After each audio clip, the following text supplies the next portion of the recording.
Des pierres d'onyx et d'autres pierres pour la garniture de l'éphod et du pectoral. Exode 25, 7. Aaron se revêtait d'une robe blanche, puis d'une robe bleue et ensuite de l'éphod.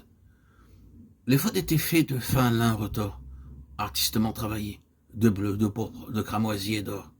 Exode 28, 6 à 8. Sur les épaulettes de l'éphod se trouvaient 2 pierres d'onyx ou pierres de souvenir pour les enfants d'Israël. Elles étaient gravées des 12 noms des tribus. Et il nous est dit, Aaron portera leur nom devant l'Éternel sur ses 2 épaules. Exode 28, 9 à 12. Ça signifie que notre Seigneur nous porte sur ses épaules. Laissez le Seigneur Jésus se charger de vos fardeaux. Déchargez-vous sur lui, car il prend soin de vous. 1 Pierre 5, 7. Lorsque vous apprendrez cette leçon et que vous laisserez au Seigneur le soin de se charger de votre fardeau, vous jouirez alors de son parfait repos et de sa paix. Sur l'éphod se trouvait le pectoral de lin artistement travaillé, avec des chaînettes d'or. Sur le pectoral, 12 pierres étaient disposées, sur lesquelles étaient inscrits les noms des 12 tribus d'Israël. Versets 15 à 21. Ces 12 pierres se situaient très près du cœur du souverain sacrificateur, où qu'il aille, les pierres l'accompagnaient. Par elles, Dieu rappelle à son peuple son désir, qu'il soit tout près de son cœur. Envoie ta lumière et ta vérité, elles me conduiront. Psaume 43, 3.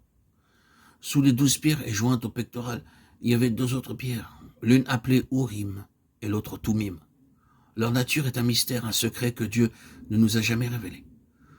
Nous savons seulement qu'avec l'aide de ces 2 pierres, le souverain sacrificateur pouvait découvrir la volonté de Dieu. Dans le psaume 43, 3 et 4, nous pouvons voir une allusion à ces 2 pierres. Elles peuvent se comparer à la lumière de Dieu et à la vérité de Dieu. Dieu les a données l'une comme l'autre pour chaque croyant. Tout comme le souverain sacrificateur pouvait découvrir la volonté de Dieu à l'aide de ces 2 pierres, de même nous aussi, ayant dans nos cœurs sa lumière et sa vérité, nous pouvons connaître la volonté de Dieu. Avant d'aller où que ce soit, de dépenser notre argent, de faire des projets ou de prendre des décisions pour nous-mêmes ou pour nos enfants concernant l'avenir, nous devons découvrir la volonté de Dieu. La muraille de la ville avait 12 fondements et sur eux les 12 noms des 12 apôtres de l'agneau. Apocalypse 21, 14. Nous avons là une vision de la muraille de la Sainte Cité, comprenant 12 fondements sur lesquels figurent les 12 noms des apôtres. Ces pierres précieuses parlent du solide fondement apostolique sur lequel nous sommes édifiés. Éphésiens 2, 19 à 22. Les apôtres étaient tout à fait ordinaires, ils étaient sujets aux mêmes passions que nous. Néanmoins, ils furent rendus forts par Dieu. Nous savons quel genre de personne était Simon-Pierre, cependant, en dépit de sa faillite. Il devint la pierre précieuse de Dieu. Comment Simon-Pierre devint-il une pierre précieuse?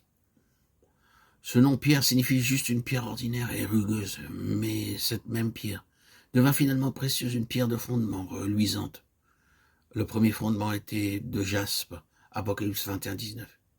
Pierre, la pierre rugueuse, est comparée maintenant à une pierre de jaspe brillante, reluisante, belle et précieuse. Comment devint-il ainsi?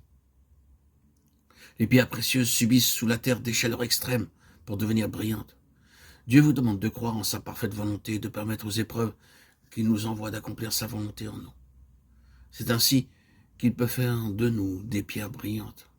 Si nous permettons à la lumière et à la vérité de Dieu de travailler en nous, nous deviendrons comme les pierres précieuses dans la proximité du cœur de Dieu, pour jouir de son amour et de son affection.